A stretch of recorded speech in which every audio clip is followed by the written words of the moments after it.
Minnesota Ice Occupation Journal, Saturday, January 24th. It is 11:30ish p.m. Central Time. Well, if you haven't been watching the news, today federal agents murdered another one of my neighbors. 37-year-old Alex Pretty, ICU VA nurse. They gunned him down in the street. They pushed him to the ground and they unloaded multiple shots into his body. And before you say, but he had a gun, he was a legally carrying, Second Amendment honoring citizen who had a permit to carry. His gun never touched his hand. In fact, it was taken out of his belt by an ICE agent before they shot him. So he was completely unarmed when he was murdered.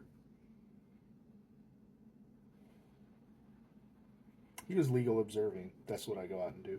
He was filming them, documenting their crimes, putting transparency on their atrocities, their assaults of citizens, their disregard for the First, Fourth, multiple other amendments of the Constitution. Where are you at now, Second Amendment bros? Or is just having a gun around law enforcement a death sentence now? As long as it's a liberal, right? Guess if you're an 18-year-old carrying a gun that's not registered to you, that you don't own, without a license across state lines into a riot with the intent of, causing shit like Kyle Rittenhouse, that's fine. But a citizen in his home state with a permit, they deserve to die. Once again, it wasn't for double fucking standards, conservatives would have no fucking standards at all.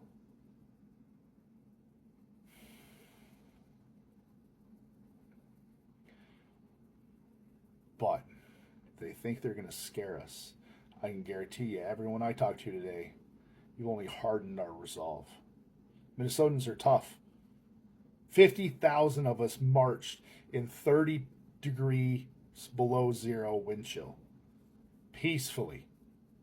There's only one group of people bringing violence into this state, and they work for the Department of Homeland Security. They're the only ones committing violent acts.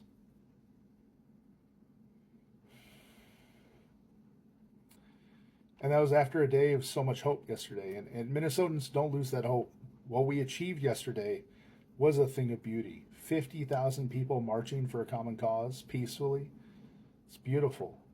We'll need that hope. Hold on to that hope that will get us through this. Every movement that ever made really good things on the other side, half of the United States, had blood. And I hate that it is repeating here. I hate that we have 2 casualties, dead and counting, multiple more people hurt many other ways. Change happens through blood. And we're going to earn it, but we're going to hold on to that hope. Speaking of hope, tonight at 7 p.m. across the entire metro area and I'm sure parts of the state, vigils on almost every street corner for Alex Pretty happened. Neighbors gathered with candles and fire bits. They stood in the frigid cold. They sang. They talked. They shared cocoa. I stood next to one of the House DFL members and talked to her right in my neighborhood. She's a street over to not be my rep, but I know who she is. That felt good.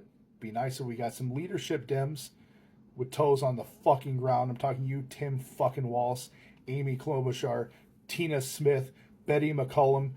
Get off your fucking phones and get on the fucking ground. Pack some groceries. Get on a picket line. Get to fucking work. I'm tired of the top level Democrats showing their fucking useless faces all the time. Double to you Minnesotans who are still on the sidelines, memeing and doom scrolling. I know this is scary. I know this is hard. If all you're doing is memeing and doom scrolling, You're not fucking helping. In fact, half of you are spreading misinformation. So, open up your fucking Venmo accounts, donate to some mutual aid. Go volunteer in mutual aid, or fucking get some legal observer training and get on the fucking front lines with us, especially white people. Use your privilege as a goddamn weapon. It's powerful.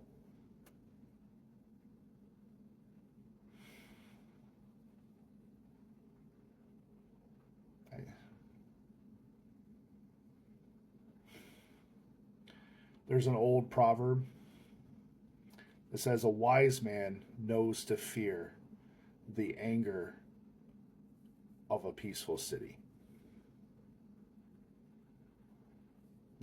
I'm going to leave it at that.